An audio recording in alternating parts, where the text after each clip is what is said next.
ശോഭേ ശോഭേ, ദേ കല്യാണിക്കുട്ടിയുടെ അമ്മ വന്നിരിക്കുന്നു. കല്യാണിക്കുട്ടി ഇവിടെ ഇല്ലല്ലോ. അവൾ എവിടെ പോയി? ഇപ്പൊ എന്താ ചെയ്യാ?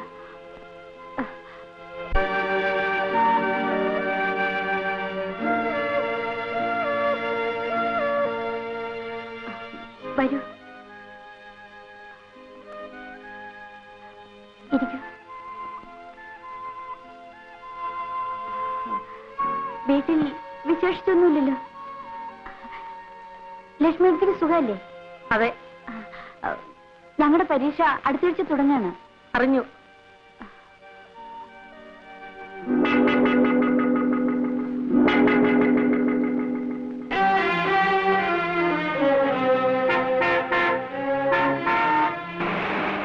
ഞാനിപ്പോ വരാം. അമ്മയ്ക്ക് കുടിക്കാൻ എന്തെങ്കിലും വേണോ?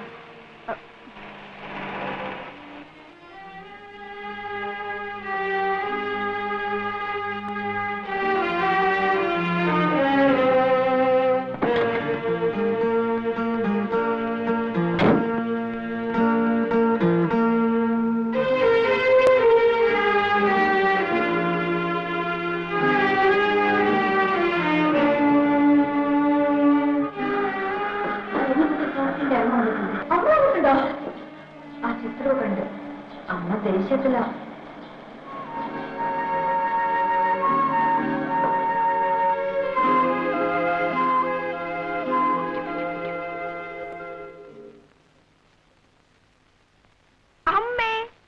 അമ്മ എപ്പോ വന്നമ്മേ? എവിടെയായിരുന്നു നീ ഇതുവരെ? ഞാനേ മോളിലില്ലേ, മോളിലെ ടെറസ് അവിടെ ഇരുന്ന് വായിക്കായിരുന്നു അമ്മേ. എന്താ അമ്മേ വിശേഷിച്ച്? വിശേഷിച്ച് കാര്യമൊന്നുമില്ല. നിന്നെ ഒന്ന് കാണാൻ വേണ്ടി വന്നതാണ്. എന്താണ് ഇത്? ഓ, അപ്പോ കേട്ടതൊക്കെ നേരായിരുന്നു അല്ലേ? ചുമ്മാ ഇരിക്കും അമ്മേ. ഓരോന്ന് പിള്ളേർ പറഞ്ഞുണ്ടാക്കുന്നു വെച്ച് വെറുതെ പറയുന്നതോ? അന്വേഷിച്ചറിയാൻ പറഞ്ഞിട്ട് ഇവിടെയുള്ള നിന്റെ ചെറിയച്ഛൻ എനിക്ക് കത്തയച്ചിട്ടുണ്ടായിരുന്നു. എന്താണ് നിന്റെ ഭാവം? വിവാഹമാണെങ്കിൽ എനിക്ക് വേറെ വിവാഹം വേണ്ട. ആ ക്യാപ്റ്റന്റെ വീട്ടുകാർക്ക് ഏതാണ്ട് വാക്ക് കൊടുത്ത പോലെയാ. ഞാൻ ആർക്കും വാക്ക് കൊടുത്തിട്ടില്ല. മതി പഠിച്ചത്. വേഗം പോകാൻ തയ്യാറായിക്കൊള്ളൂ. അതെ, പരീക്ഷയാ. അതിന് നീ പഠിച്ച കാര്യങ്ങളൊക്കെ പരീക്ഷയ്ക്ക് എഴുതാൻ പറ്റിയതല്ലല്ലോ. പരീക്ഷ എടുത്തു അറിഞ്ഞുകൊണ്ട് തന്നെയാണ് ഞാൻ വന്നത്. നീ പരീക്ഷയ്ക്ക് എഴുതാൻ വേണ്ട, പാസ്സാകുകയും വേണ്ട. അമ്മ ഞാൻ പറയുന്നത് കേൾക്കൂ. കല്യാണി, 10 ദിവസത്തേക്ക് ലീവിൽ എഴുതി കൊടുത്തോളൂ. സംസാരമൊക്കെ വീട്ടിൽ ചെന്നിട്ടാകാം.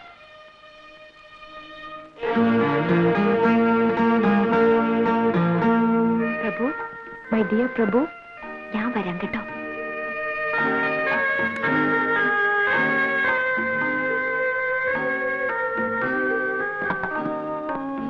കേരടി.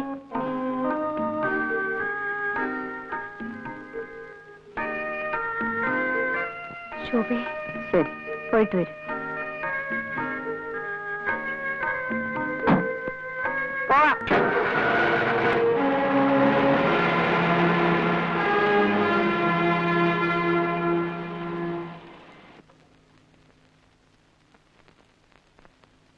വീട്ടിൽ പോയി ചേട്ടനോട് പറഞ്ഞു കൊടുക്കൂ, ഒരു പെൺകുട്ടിയോട് നശിച്ചു. ഇനി ചേച്ചിയും കൂടിയുള്ളൂ ബാക്കി. പറഞ്ഞോളൂ, ഇഷ്ടം പോലെ പറഞ്ഞോളൂ. നിങ്ങൾക്കൊക്കെ ഇതൊരല്പം നിയന്ത്രിച്ചുകൂടെ?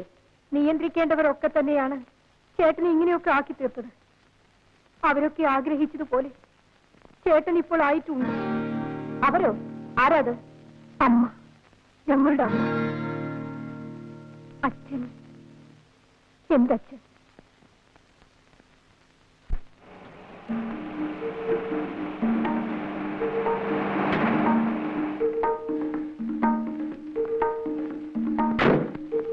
ലക്ഷ്മി എടുത്തി, ലക്ഷ്മി എടുത്തി.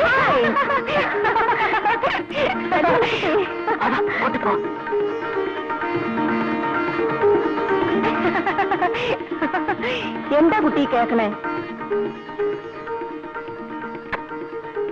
പ്രേമം. കൊള്ളാം.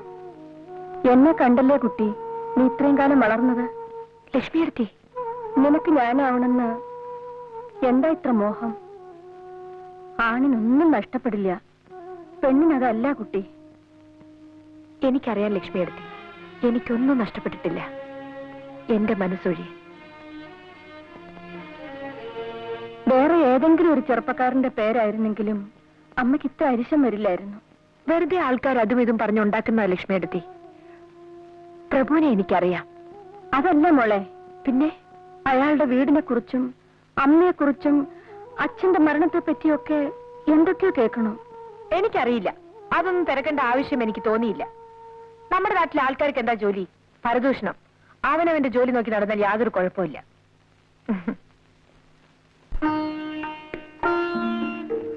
My dear Prabhu, my darling Prabhu, വേണ്ട, മൈ സ്വീറ്റ് ഹോട്ട് പ്രഭു. അമ്മ വീട്ടിൽ കൊണ്ടുവന്നിട്ടിരിക്കുകയാണ്. കിളികളെയും മറ്റും കൂട്ടിലിട്ടടക്കില്ലേ, അതുപോലെ.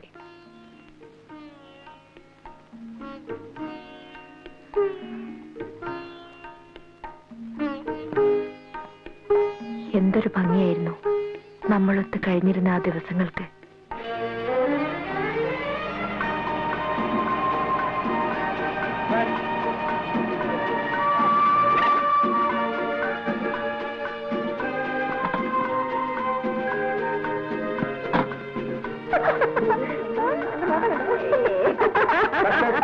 കഷ്ടം തന്നെ.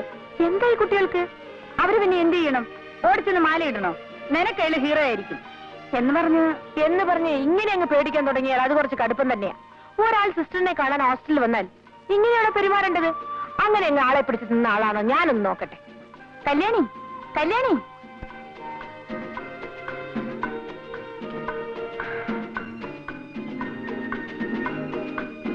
നീലിമയുടെ ചേട്ടനല്ലേ?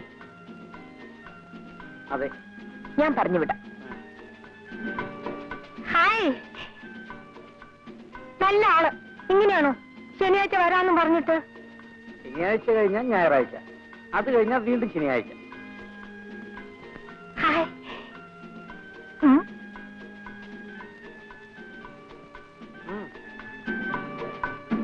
താങ്ക്സ്.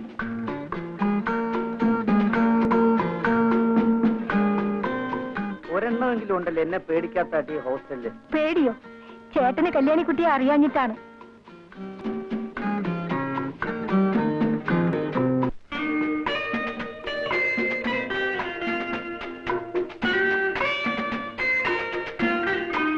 ഇവരൊക്കെ ആരാ? ഹിപ്പികളാണെന്ന് തോന്നുന്നു. ടൂറിസ്റ്റുകളാ.